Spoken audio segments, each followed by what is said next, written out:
میری ساس کو جانے کیا ہو گیا، وہ میری امی سے کہنے لگی آپ اپنی بیٹی کو اپنے ساتھ کچھ دن کے لیے لے جائیں۔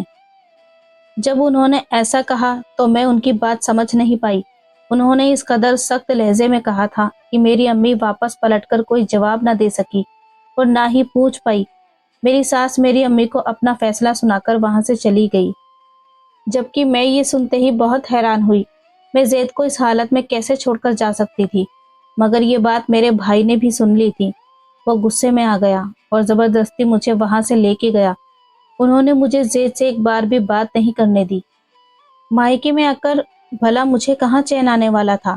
میں نے کئی بار زید کو کال کی مگر زید نے کال اٹینڈ نہیں کی۔ وہ کال اٹینڈ کر بھی کیسے سکتا تھا، کیونکہ موبائل ڈاکٹر نے سختی سے منع کیا تھا کہ زید زیادہ دیر بات نہ کریں، جانے اسے ان لوگوں نے کیا کہا ہوگا۔ کچھ دن میں نے بہت مشکل سے اپنے مائکے میں گزارے اور پھر اپنی ماں سے کہنے لگی آپ بھائی سے کہیں کہ مجھے زید کے پاس چھوڑائے۔ مجھے ایسا لگ رہا تھا کہ کچھ بہت ہی برا ہونے والا ہے۔ آپ لوگ یہ سب کیسے کر سکتے ہیں؟ وہ میرا شوہر ہے، کسی کو حق نہیں کہ کوئی مجھے اس سے جدا کرے۔ مگر میری ماں مجھ سے کہنے لگی تمہاری ساس تمہیں منحوس سمجھ چکی ہے اور اس لیے اس نے تمہیں ادھر بھیجا ہے تاکہ وہ اپنے بیٹے کا علاج کروا سکے، اور اگر تم اس بیچ چلی گئی اور زید کو کچھ بھی ہو گیا تو وہ تمہیں زندہ نہیں چھوڑے گی، اور ویسے بھی وہ ان کا بیٹا ہے۔ سبھی میرے خلاف ہو گئے، یہاں تک کہ میری ماں بھی۔ پھر میں نے مجبور ہوتے ہوئے اپنے سسر کو کال کر دی۔ 2 بار تو سسر نے کال اٹینڈ نہیں کی، مگر تیسری بار کال کرنے پر انہوں نے کال اٹھاتے ہی کہا اب تم کیا چاہتی ہو؟ زید اس دنیا میں نہیں رہا۔ یہ سنتے ہی مجھے ہوش نہیں رہا، مجھے اپنے کانوں پر یقین نہیں آ رہا تھا۔ مجھے تو کچھ سمجھ نہیں آ رہا کہ میں ان سے کیا پوچھوں اور کیا بولوں۔ صرف میں نے ان سے اتنا ہی بولا یہ کیسے ہوا اور کب ہوا، کیونکہ مجھے امی کے گھر میں آئے ہوئے صرف 2 ہفتے ہوئے تھے۔ انہوں نے میرے سوال کو سننے کے بعد کال کٹ کر دیا اور اس کے بعد انہوں نے کبھی بھی میری کال اٹینڈ نہیں کی۔ جبکہ میں نے اپنے گھر میں بتایا تو گھر میں عجیب سا ماتم چھا گیا۔ یہ ایسا ماتم تھا جو مجھ سے زیادہ میرے گھر والوں نے منایا، یعنی اب وہ سب مجھے منحوس سمجھنے لگے۔ میں نے بہت مشکل سے اپنی ماں کو منایا، اپنے سسرال پہنچی، جبکہ میرے بھائی اس بات پر بھی سخت ناراض تھے۔ انہوں نے ہمیں بتانا ضروری نہیں سمجھا، اور تم کس منہ سے اس گھر میں جاؤ گی؟ مگر میرے دل کو چین نہیں آ رہا تھا۔ جب میں اپنے سسرال والے گھر میں پہنچی تو وہاں پر تالا لگا ہوا تھا، کیونکہ میں وہاں پر نئی نویلی دلہن بن کر گئی تھی، اس لیے کسی پڑوسی کے بارے میں بھی کچھ نہیں جانتی تھی۔ خیر، میری ماں نے ساتھ والے پڑوسی سے پوچھا کہ میرے سسرال والے کدھر ہیں، تو انہوں نے بولا کہ وہ یہ گھر چھوڑ کر چلے گئے ہیں۔ جب میری ماں نے زید کے بارے میں پوچھا تو انہوں نے کہا کہ ہمیں اس کے بارے میں کچھ بھی معلوم نہیں۔ دوسرے پڑوسی سے پوچھا تو انہوں نے کہا ہم تو 1 ہفتہ پہلے ہی کرائے کے مکان میں آئے ہیں، تو ہمیں نہ ہی زید کے بارے میں کچھ معلوم ہے اور نہ ہی اس کے گھر والوں کے بارے میں۔ میری ماں مجھے کوستے ہوئے گھر میں واپس لے آئی، یہ کہتے ہوئے کہ وہ تم سے پیچھا چھڑوانا چاہتے تھے اور انہوں نے چھڑوا لیا، اور اب زید اس دنیا میں نہیں رہا۔ تم گھر میں بیٹھو اور اپنی عدت پوری کرو۔ عدت کیا پوری کرنی تھی؟ میری طبیعت دن بدن اور بگڑتی گئی۔ میری حالت کو دیکھتے ہوئے میری بھابھی مجھ سے کہنے لگی کہیں تم امید سے تو نہیں؟ تمہاری حالت کو دیکھتے ہوئے مجھے شک ہو رہا ہے۔ جبکہ دوسری بھابھی بولی ہائے ربا، اب ایک اور ذمہ داری سنبھالنی پڑے گی، جبکہ ابھی تک یہ معلوم نہیں تھا کہ میں امید سے ہوں۔ خیر، ان کے کہنے پر میری ماں گھر میں ایک نرس کو لے کر آئی اور اس نے کہا کہ میں سچ میں امید سے ہوں، بلکہ وہ مبارکباد دیتے ہوئے کہنے لگی خوشخبری ہے۔ یہ الفاظ سنتے ہی مجھے کوئی خوشی نہیں ہوئی، کیونکہ زید اس دنیا میں نہیں تھے۔ تو یہ خوشخبری کس کے لیے تھی؟ سب میرے بچے کو اس دنیا میں آنے سے پہلے ہی بوجھ سمجھنے لگے تھے۔ دھیرے دھیرے وقت گزرتا رہا اور وہ دن بھی آ گیا جس دن میں نے بیٹے کو جنم دیا۔ میرا بیٹا بالکل زید کی طرح ہی دکھتا تھا۔ میں اپنے بیٹے کو گود میں لے کر آنسو بہانے لگی اور کچھ دن کی زید کی محبت یاد کرنے لگی، کیونکہ میرا اور زید کا ساتھ ہی اتنا تھا، مگر میرے ساتھ اس کی کچھ یادیں ہی میری زندگی گزارنے کا ذریعہ بنی۔ جب میں نے بیٹے کو جنم دیا تو میرے بھائی امی سے کہنے لگے آپ اس کی شادی کہیں اور کروا دیں۔ مگر میرا دل نہیں مانتا تھا، کیونکہ میں نے زید کو اپنی آنکھوں سے کفن میں نہیں دیکھا تھا۔ مجھے یقین تھا کہ زید زندہ ہوں گے۔ پھر دل میں یہ بھی سوچتی کہ اگر وہ زندہ ہیں تو اس نے کبھی کال کیوں نہیں کی، جبکہ میرا نمبر تو وہی ہے۔ میں نے اپنا فون نمبر نہیں بدلا تھا اور ہمارے گھر کے بارے میں بھی اسے معلوم تھا۔ میری ماں نے بھی مجھ پر بہت زور دیا کہ دوسری شادی کر لو۔ میری زندگی کا کچھ نہیں معلوم۔ میں اپنی ماں سے کہنے لگی میں کسی اسکول میں نوکری کر لوں گی اور اپنے بیٹے کو پال پوس لوں گی۔ میرا بیٹا میرے پاس ہے، میں اس کے سہارے زندگی گزار لوں گی۔ دھیرے دھیرے وقت گزرتا رہا اور میں نے اسکول میں نوکری کر لی۔ بیٹے کو بھی ساتھ ہی لے جاتی تھی۔ گھر میں اس کو کس نے سنبھالنا تھا؟ زندگی تو اب گزارنی ہی تھی۔ دن گزر رہے تھے، ایسے میں میرے بڑے بھائی کا ٹرانسفر ہو گیا۔ ان کا ٹرانسفر دوسرے شہر میں ہوا۔ وہ مجھ سے کہنے لگے تم بھی ہمارے ساتھ چلو۔ میں بھی اس کے ساتھ ہو گئی، کیونکہ دونوں چھوٹے بھائی مجھے بالکل بھی نہیں پوچھتے تھے، یہ سوچتے ہوئے کہ بڑا بھائی ہے کچھ تو خیال رکھے گا، جبکہ میری ماں وہیں پرانے گھر میں ہی رہی۔ میں اپنے بڑے بھائی کے ساتھ نئے شہر میں آ گئی۔ میری کون سی سرکاری نوکری تھی، پرائیویٹ اسکول میں پڑھاتی تھی۔ اب ہم جس شہر میں آئے وہ شہر بہت ہی اچھا تھا، یہاں کے لوگ بھی اچھے تھے۔ شاید پرانے شہر میں اتنی درد بھری یادیں تھی کہ وہاں پر رہنا مشکل تھا، اس لیے نئے شہر میں نئے لوگ اچھے لگنے لگے۔ نئے شہر میں حالات بھی کچھ بہتر ہو گئے۔ بہتر اس حوالے سے ہوئے کہ ایک تو میرا ٹیچنگ میں تجربہ تھا اور دوسرا بھائی کے گھر کے پاس ہی ایک پرائیویٹ اسکول تھا۔ میں نے وہاں پر ٹیچنگ شروع کر دی۔ اسکول کی میڈم بہت ہی اچھی تھی۔ اب میرا بیٹا بھی بڑا ہو گیا تھا، وہ 4 کلاس میں پڑھتا تھا۔ میڈم میرے بیٹے سے بہت ہی محبت کرنے لگی۔ جب انہوں نے میری آپ بیتی سنی تو وہ مجھ سے اور بھی زیادہ ہمدردی کرنے لگی۔ سارا دن میں اسکول میں پڑھاتی اور گھر میں بچوں کو ٹیوشن پڑھانے لگی۔ دن بہت تیزی سے گزرنے لگے، مگر اس بیچ کوئی بھی دن ایسا نہیں گزرا تھا جس دن میں نے زید کو یاد نہیں کیا ہو۔ میرا بیٹا جب بھی اپنے باپ کے بارے میں پوچھتا تو میں یہی کہتی رہی تمہارے پاپا ملک سے باہر ہیں، بلکہ میں اسے جھوٹ بولتی رہی۔ اس کی ہر سالگرہ پر اسے جھوٹ بولتے ہوئے اسے اپنی طرف سے ایک تحفہ دے دیتی اور اس پر زید کا نام لکھ دیتی، یہ کہتے ہوئے کہ یہ تمہارے پاپا نے دیا ہے۔ لیکن اب وہ بڑا ہو رہا تھا، وہ اپنے باپ کی کمی کو بہت محسوس کرنے لگا تھا۔ اسکول میں ٹیچنگ کرتے ہوئے مجھے 5 سال گزر گئے اور میرا بیٹا بھی پہلے سے بڑا ہو گیا۔ اس بیچ میڈم نے بھی مجھے کئی بار مشورہ دیا کہ دوسری شادی کر لو، مگر میں ان سے ہمیشہ یہی کہتی کہ میرا دل کہتا ہے کہ زید زندہ ہے۔ ایک دن میڈم نے مجھے آفس میں بلایا اور مجھے شادی کا کارڈ دیتے ہوئے کہنے لگی میری بیٹی کی شادی ہے، تم میری بیٹی کی شادی پر ضرور آنا۔ کیونکہ میری میڈم سے زیادہ بنتی تھی، اس وجہ سے میں ان کو نہ چاہتے ہوئے بھی منع نہیں کر پائی۔ شادی 1 ہفتے بعد تھی۔ میں ہمیشہ کی طرح بیوہ کا لباس پہنے، اداس دل لیے، جھوٹی مسکراہٹ اپنے چہرے پر سجائے، میڈم کی بیٹی کی بارات والے دن پہنچ گئی۔ جب بارات آئی تو میں نے وہاں پر اس انسان کو دیکھا جس کا صدیوں سے مجھے انتظار تھا۔ مجھے اپنی آنکھوں پر یقین نہیں ہو رہا تھا، مگر وہ باراتیوں میں کھڑا مسکرا رہا تھا۔ زید میرے سامنے کھڑا تھا۔ اچانک سے جب اس کی مجھ پر نظر پڑی تو اس کا چہرہ اتر گیا، جبکہ میں وہیں سکتے کی حالت میں کھڑی تھی۔ مجھے اپنی دھڑکن بند ہوتی ہوئی محسوس ہوئی۔ آج میرا دل جیت گیا تھا، وہ دل جس نے ہمیشہ مجھے اس امید میں زندہ رکھا کہ زید زندہ ہے، وہ کسی موڑ پر کبھی نہ کبھی مجھے ضرور ملے گا، اور آج وہ مل گیا۔ میں اس وقت زید سے کچھ نہ کہہ پائی۔ شادی میں بہت مشکل سے وہاں پر ساری رسم کے ختم ہونے کا انتظار کرنے لگی۔ یہ بھی جانتی تھی کہ جس انداز میں مجھے زید نے دیکھا ہے وہ بھی مجھ سے ضرور بات کرنا چاہے گا۔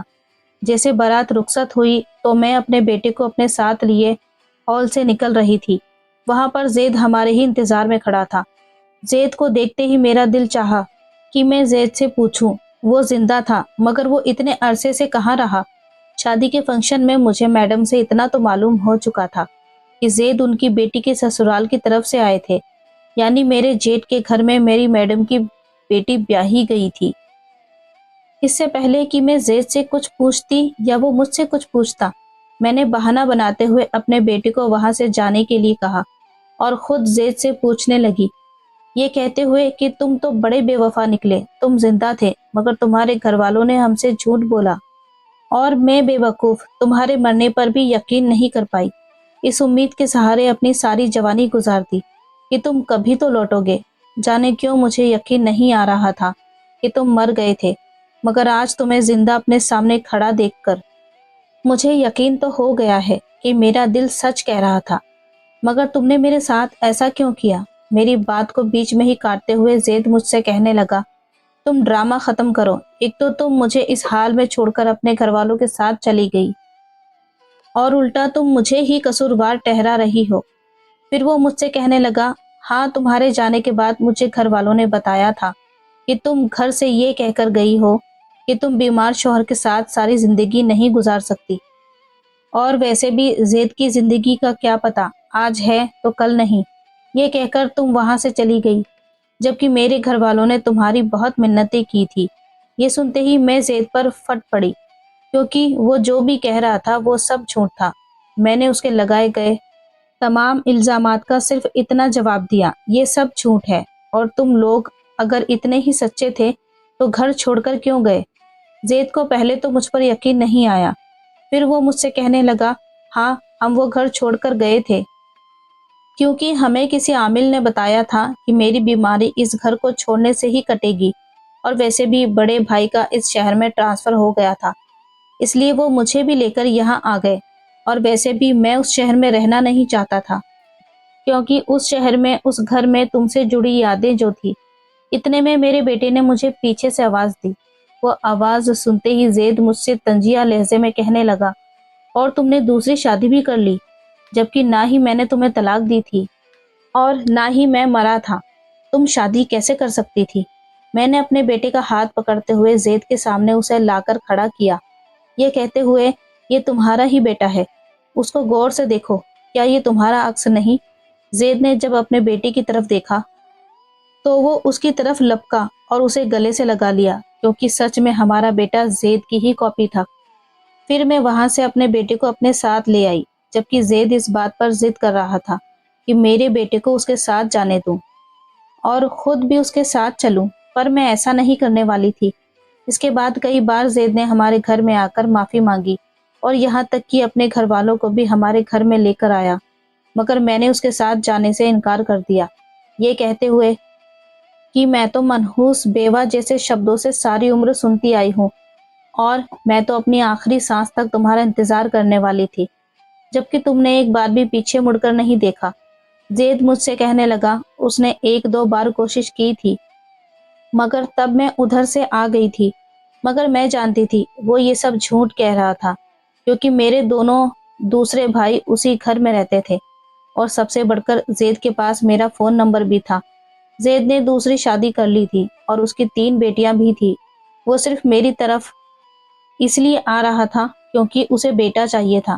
میں نے زید سے کہا، میرا کیا ہے، آدھی زندگی گزر گئی ہے اور آدھی باقی ہے، اللہ نے مجھے بیٹے جیسے مضبوط سہارے سے نوازا ہے، میں اس کے سہارے زندگی گزار لوں گی۔ ویسے بھی میں منحوس تھی، یہی سمجھ کر تم نے بھی اپنے گھر والوں کا ساتھ دیتے ہوئے مجھے چھوڑ دیا، اب تم اپنی زندگی جیو اور مجھے بھی جینے دو۔ میں اپنی ادھوری محبت کے مکمل ہونے کا انتظار کرتی رہی، مگر میری محبت ہمیشہ کے لیے ادھوری رہ گئی۔ ساری حقیقت جان لینے کے بعد میرے بیٹے نے اپنے باپ کا منہ تک نہیں دیکھا تھا، جبکہ میں نے اس سے کئی بار کہا کہ وہ تمہارے پاپا ہیں، مگر تم ان سے ملتے جلتے رہو، مگر میرے بیٹے نے مجھے تڑپتے ہوئے دیکھا تھا، اس لیے اس نے اپنے پاپا سے ملنے سے صاف انکار کر دیا۔ یہ کہانی آپ کو کیسی لگی کمنٹ کر کے ضرور بتائیں، پسند آئی ہو تو لائک کریں، چینل کو سبسکرائب کریں۔ ملتے ہیں کل ایک نئی کہانی کے ساتھ، تب تک اپنا خیال رکھیں۔ Thanks for watching.